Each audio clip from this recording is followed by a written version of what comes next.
वो बर्बाद कैसे हो रही है? मुझे नौकरी नहीं मिली, एक सवाल मेरा है, उसके लिए मैं यही कहूँगा कि मुझे ये बताए, दिल्ली विश्वविद्यालय प्रशासन बताए, मेरे कॉलेज की सिलेक्शन कमेटी के लोग मुझे जवाब दें कि कौन सी ऐसी पात्रता थी जो हम पूरी नहीं किए। 14 साल उसी कॉलेज में पढ़ाया, API स्कोर 100 में 96 है, मैंने पब्लिक कर दिया है, सब कुछ पब्लिक कर दिया। मैंने आज अपना गोल्ड मेडल का जो मेरिट सर्टिफिकेट इलाहाबाद यूनिवर्सिटी ने दिया उसको भी पब्लिक कर दिया।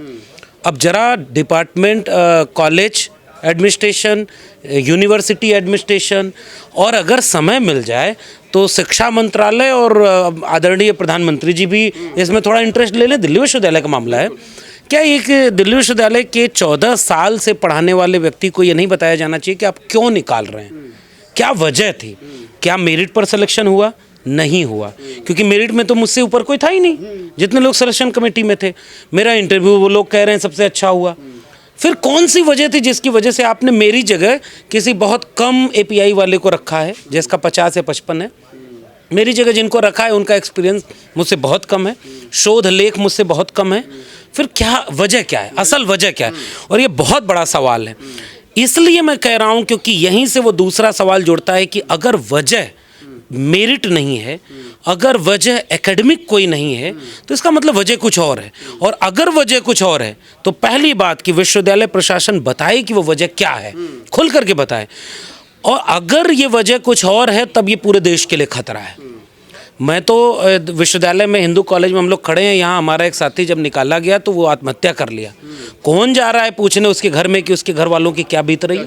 जितने लोग यहाँ से निकाले गए, सैकड़ों की तादाद में निकाले गए। बस होता ही है साहब कि वो बोलते नहीं हैं, क्योंकि अगर निकाले जाने के बाद बोल देंगे तो अगली बार कहीं मौका ही खत्म हो जाएगा।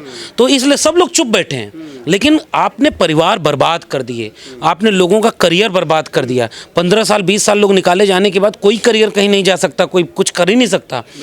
इसलिए वो सारे लोग नहीं बोले तो इन्हें लगा था कि हम भी नहीं बोलेंगे। भाई हमें तो इसी इलाहाबाद विश्वविद्यालय, दिल्ली विश्वविद्यालय, मेरे साहित्य, लिटरेचर, किताबों ने हमें यही सिखाया कि आप सत्य के साथ खड़ा होना, आप अन्याय के खिलाफ खड़े होइएगा। आप जब कक्षा में जाइए तो मेरे गुरुओं ने मुझे सिखाया था कि आप रीढ़ वाले नागरिक पैदा करेंगे, आप सच और न्याय का पक्ष देने वाले विद्यार्थी पैदा करेंगे। तो वहाँ पर हम सच, न्याय और संविधान की बात करें और जब हमारे ऊपर हमला हो तो हम चुप हो जाएं, ये तो ठीक नहीं था। हम जानते हुए कि इसके बाद हमारा करियर बर्बाद कर दिया जाएगा, इसके बाद कोई हमें नौकरी नहीं देगा, फिर भी आज के तारीख में अगर सब खामोश रहे तो फिर बोलेगा कौन? इसलिए हमें तो बोलना पड़ेगा, ये जानते हुए भी कि हमको जब अपने मेरिट से नौकरी लेनी थी तो मेरिट से नौकरी ली, 21.5 साल में ले ली। टॉप किया यूनिवर्सिटी तो अपनी मेरिट से कर ली, PhD, रिसर्च पब्लिकेशन, सब कुछ मेरा मेरिट पे हो गया। तुम्हें कमज़ोर कड़ी मिली नौकरी छीन लिए, तुम मेरा हुनर कैसे छीनोगे? मेरी डिग्रियां, मेरी काबिलियत, तुमने मेरी कक्षा छीनी, मैं अपने घर में बैठकर वहाँ से विद्यार्थियों को पढ़ा लूँगा, मैं वहाँ से संविधान की बात करूँगा, साहित्य की बात करूँगा, वो तो नहीं छीन सकते। सवाल इस बात का है कि तुम विश्वविद्यालय को बर्बाद कर रहे हो अपना। अब मेरे कुछ सवाल हैं, अब ये लंबी बातचीत की बजाय पूरे देश के लोगों से एक अपील है। मेरे सिलेक्शन कमेटी में जितने लोग बैठे थे उनके बारे में, अब तो चुनाव कहीं नहीं है ना देश में, जो ED, CBI, NIA सब इस समय खाली होगी, तो उसको जरा दिल्ली विश्वविद्यालय में भेजे, जरा जांच करे कि कितने लोग संघ की शाखाओं में जाते हैं।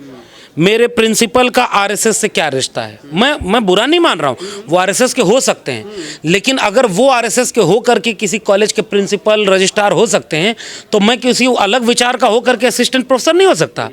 टीवी पर बैठ करके यहाँ के प्रोफेसर जहर बोल सकते हैं, एक विचारधारा का पालन पोषण कर सकते हैं, तो लक्ष्मण यादव संविधान की बात नहीं कर सकता? तो पहला सवाल मेरा ये है, जरा जांच करके बताया जाए कि कौन कौन दिल्ली विश्वविद्यालय के ऐसे प्रोफेसर हैं जो RSS की शाखाओं में जाते हैं, कितने प्रोफेसर ऐसे हैं जिनके रिश्तेदारों को नौकरी दी गई है, कितने लोग ऐसे हैं जिनको कम मेरिट पर नौकरी दी गई है। क्या दिल्ली विश्वविद्यालय में पैसा लेकर नौकरी दी जा रही है?